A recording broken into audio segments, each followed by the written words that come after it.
Il y a beaucoup de petits auteurs qui écrivent des bouquins et des fois on a du mal en fait à trouver leurs livres. Nous, quand on prépare des émissions, on a du mal à trouver les livres. Pourquoi? Parce que simplement les médias n'en parlent pas et nous on est sujet plus à subir, non, mais à avoir de l'influence par rapport aux médias parce que il y a des auteurs qui sont connus, il y a des auteurs qui sont reconnus. Alors c'est plus facile pour eux de vendre leurs livres dans les grandes enseignes et à la télévision ou à la radio. Et d'autres auteurs qui eux ne sont pas très connus. Donc moi j'ai essayé de faire découvrir un petit peu ce travail-là, comme par exemple avec Ludovic Herman Wanda qu'on a reçu ici à la radio, qui est un auteur qui n'est pas trop très connu. D'ailleurs, c'était son premier roman, donc c'est normal qu'il soit pas très connu parce qu'il avait rien produit jusque-là.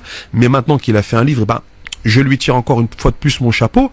Pareil pour Sabil Goussoub qu'on avait reçu ici à la radio à France Maghreb 2, qui nous avait raconté une histoire extraordinaire avec son livre Le Nez Juif, qui est un livre qui mérite d'être lu. Je les placerai eux aussi dans ma liste à lire pour ceux qui ne l'auraient pas déjà fait, parce que ce sont des auteurs qui ne sont pas connus, mais avant, c'est bien de les découvrir avant d'être connus, voilà, parce qu'ils ont encore une espèce d'innocence, ils ont encore une espèce d'énergie qui n'est pas encore corrompue par comment on appelle ça, la célébrité. Ouais, les gens, quand ils sont célèbres, ils prennent un peu la grosse tête. C'est comme moi, aujourd'hui, là, je suis pas connu. Peut-être que dans quelques années, je serai tellement célèbre que vous ne pourrez même plus me parler ou m'envoyer des messages étranges sur Facebook comme plein de gens font la dernière fois où je suis passé à la télévision.